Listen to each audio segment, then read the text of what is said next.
Hello दोस्तों, नमस्कार। आपका बहुत बहुत स्वागत है एक बार फिर से आपके अपने YouTube channel victorious coaching classes में। दोस्तों, आज हम बात करेंगे 69,000 उत्तर कुंजी मिशन 7 मार्च। और अब कुछ ही घंटे शेष उठेगा रहस्य से पर्दा और मीडिया में छाया उत्तर कुंजी प्रकरण। तो ये सारी अपडेट हम वन बाय वन इसमें कवर करने वाले हैं और सभी पहलुओं पर इस वीडियो में हम बात करेंगे। तो बने रहिए वीडियो में अंत तक बिना वीडियो को स्किप किए हुए। और दोस्तों, एक बात अवश्य कहना चाहेंगे कि आपको इस चैनल के माध्यम से लगातार अपडेट प्रोवाइड कराई जाती है, तो आपका क्या फ़र्ज़ बनता है, कम से कम वीडियो को लाइक करें, चैनल को सब्सक्राइब कर लें, जिससे आपको बिना रुकावट सारी अपडेट आपको समय से मिलती रहे। खैर, ये आपको सोचना है। आइए शुरू करते हैं। तो जैसा कि दोस्तों आप जानते हैं कि 69,000 उत्तर कुंजी प्रकरण में सचिव परीक्षा नियामक प्राधिकारी को कोर्ट का नोटिस मिल चुका है और उसी क्रम में इलाहाबाद हाई कोर्ट ने 69,000 सहायक अध्यापक भर्ती को लेकर दाखिल अवमानना मामले में परीक्षा नियामक प्राधिकारी माननीय अनिल भूषण चतुर्वेदी जी को नोटिस जारी करते हुए उन्हें तलब किया है और न्यायालय ने सचिव से स्पष्ट करने को कहा है कि क्यों न उनके खिलाफ अवमानना की कार्यवाही की जाए। तो यहाँ मैं स्पष्ट कर दूँ, अवमानना की कार्यवाही में जुर्माने के साथ साथ जेल का प्रावधान है और ये आदेश न्यायमूर्ति सरल श्रीवास्तव ने विकास भार्गव की अवमानना याचिका पर सुनवाई करते हुए दिया है।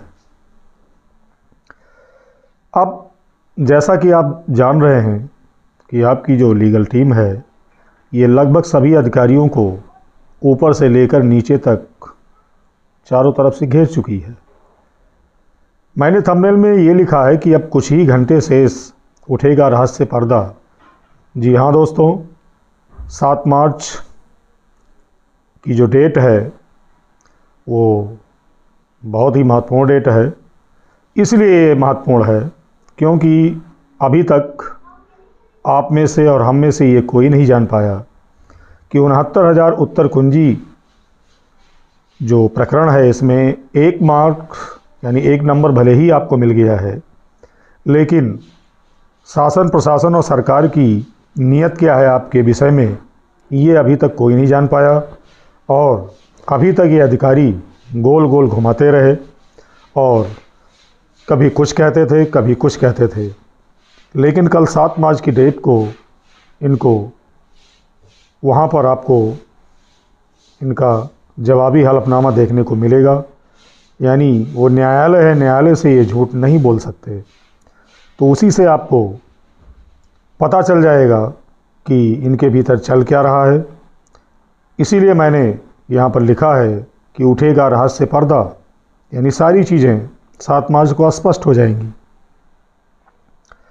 और जैसा कि आप जानते हैं कि इस समय चारों तरफ जो प्रिंट मीडिया है, इसमें आपका उत्तर कुंजी प्रकरण छाया हुआ है।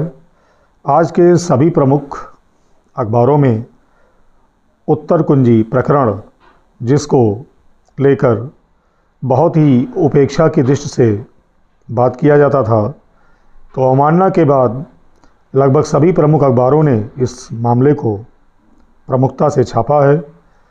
और अब सवाल ये है कि क्या कुछ नेगेटिव चीज़ें हो सकती हैं 7 मार्च को? सरकार क्या भी अपनी चालबाजी दिखा सकती है? तो मेरे अकॉर्डिंग अब इनके लिए सारे दरवाजे बंद हो चुके हैं।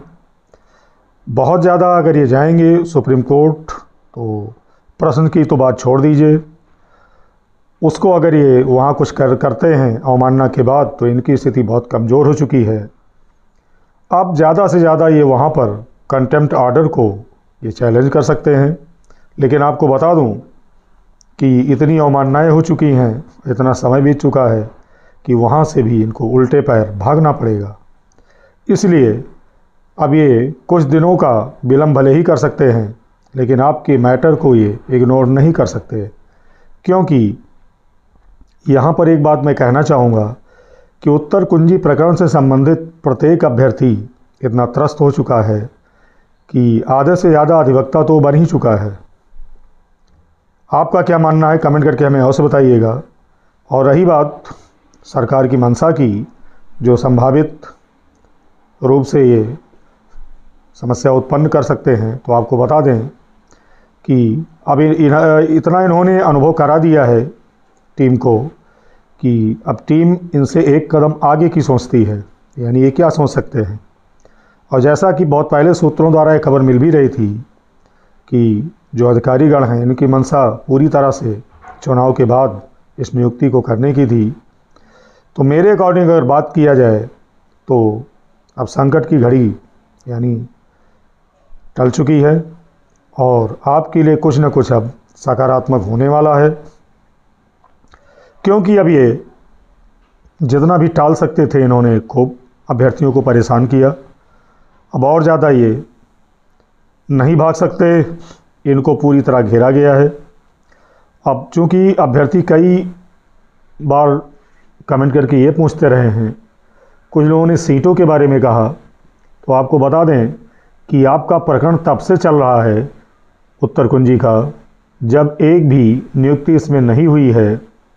तो अगर कुछ ऐसा ये करते भी हैं तो न्यायालय में आपके पास और टीम के पास ये कहने के लिए होगा कि माननीय न्यायालय से हम कह सकते हैं कि ये प्रकरण तब से चल रहा है जब से इसका रिजल्ट घोषित हुआ है, और बहुत से हमारे भाई और बहन ऐसे हैं कि अगर उनको एक नंबर ये मिल गया होता तो पहली दूसरी तीसरी काउंसलिंग में अब तक चयनित हो गए होते और भुक्तभोगी होकर अब तक वो लाखों का नुकसान अपना झेल चुके हैं। तो ऐसा तो बिल्कुल नहीं हो सकता, क्योंकि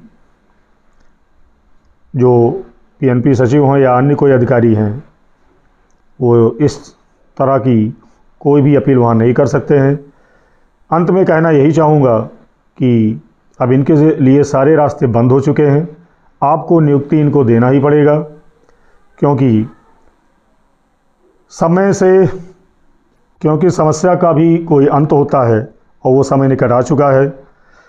तो आपको वीडियो कैसा लगा कमेंट करके हमें अवश्य बताइए, और इसी तरह की रियल ऑथेंटिक खबरें चाहते हैं आपको मिलती रहें तो चैनल को सब्सक्राइब कर लें। थैंक्स।